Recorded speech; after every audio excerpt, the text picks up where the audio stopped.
Hi, I'm Pam and I'm here to talk about video games. Today I'm talking about a new FMV game about art, inspiration, and murder. It's Murderous Muses. Murderous Muses by Diavecchi Studios is an FMV murder mystery that was just released in April 2023. It's available for PC, Xbox, and PlayStation. I played this on Xbox Series X with code provided by the publisher. In Murderous Muses, you play a security guard working overnight at an ever-shifting and likely haunted art gallery. An exhibit for murdered artist Mordechai Grey is about to take place. Mordechai had 6 muses whose paintings reside in the gallery. Each night you can interact with them to access brief memories the painter had of his interactions with them. Access the correct memories, reconstruct the series of events on the day of his death, and you may be able to figure out who killed him. As with all of Diavecchi's games, this one features a great cast of characters, well-shot and produced FMV scenes, and writing that strikes the right balance of intrigue, dark humor, and the supernatural. But, in a departure from the rest of their catalog, this one features completely different kinds of player interaction and a 3D environment to navigate. You can wander around the gallery, looking at paintings and finding out some of the history of the town of Merlehaven, where supernatural occurrences are actually quite ordinary. When it comes to the murder mystery, I wasn't entirely sure what I was supposed to be doing at first. Though there is a short tutorial to start off the game and I quickly got past it, I didn't really pick up on what it was trying to teach me. I don't really think it did an adequate job, so I'm just going to tell you how to play. Every night you'll get access to a room filled with plaques and places to hang paintings above them. The plaques will say things like Betrayal, All Hallows Eve, or Dreams. Hanging one of the portraits over it will show you a clip of the muse talking about this subject through the eyes of Mordecai. Seeing 3 specific clips, indicated on another wall in the gallery, will open up part of a police interview with that suspect. I told you I wasn't trying to flee the island. I had an audition in Paris on the 1st. Cutting it a bit fine, weren't you? I could have made it if you hadn't stopped me from getting the last boat. And where were you before that, between 4 and 7 p.m? At home. Packing. Can anyone confirm that? No. I live alone.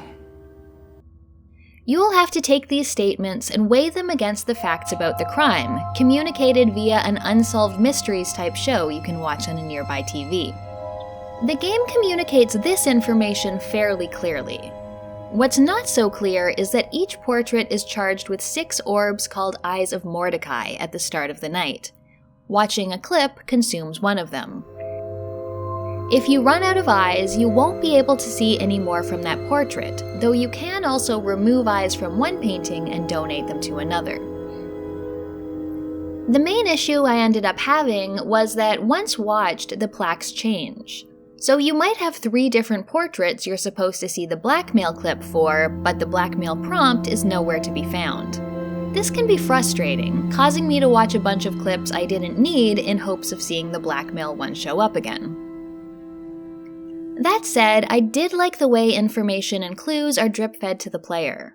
Each of the muses has their own goals, agendas, and dark secrets. Learning about them was always fun. Undertaker Lilith was a standout, a fun-loving girl with a taste for the darker things in life. I have a side hustle in a company that creates lab-grown meat. Cows and vegans are equally destroying the planet, in my opinion. What I'm doing is different. I also really enjoyed finding out the story behind the competitive identical twins Sunday and Monday. That was all part of the experiment, of course. Everything equal. Although it didn't always work out fairly. Like with the kittens. Oh, poor Buttons. Buttons was Mondays.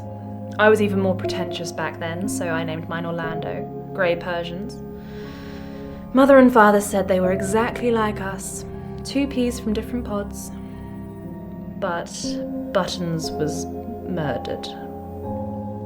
All of the video scenes are well shot, acted, and written. One little touch I loved was that the portraits themselves changed based on the plaque you added them to, with the video scene starting out with the character in that pose.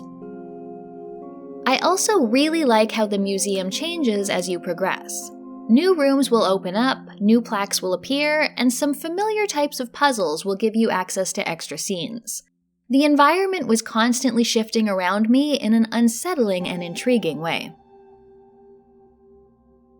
This is a game with replayability in mind. There's an element of random generation with each new game, and the murderer, as well as certain aspects of the crime, change each time.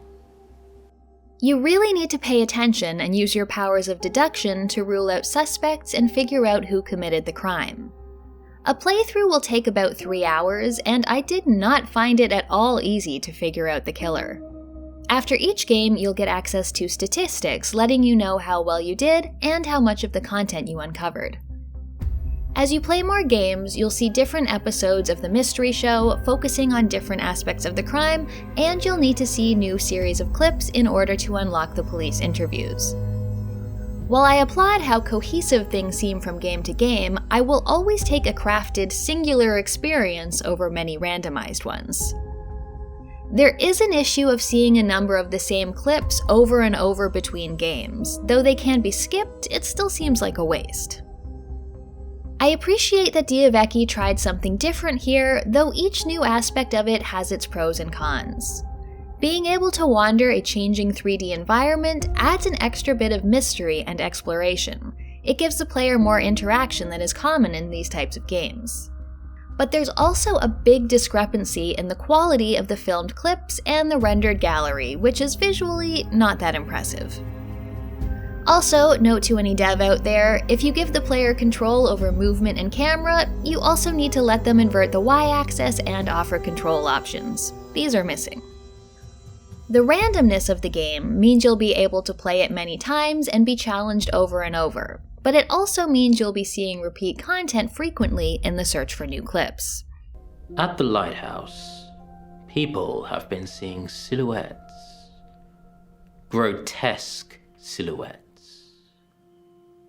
It's that thing you painted on it, isn't it, Mordechai? It's a gateway. What happened to you at the hills? Murderous Muses is a very entertaining game, though it's not without its flaws. The story is engaging, and I really liked all of the supernatural touches found throughout. The performances, as usual, are great, and the characters are intriguing, and I really wanted to learn more about them. After playing a couple times through, things have gotten a little repetitive, and though I want to play through a few more times just to learn even more about these characters, I can't help but wish this game had been designed around a single playthrough.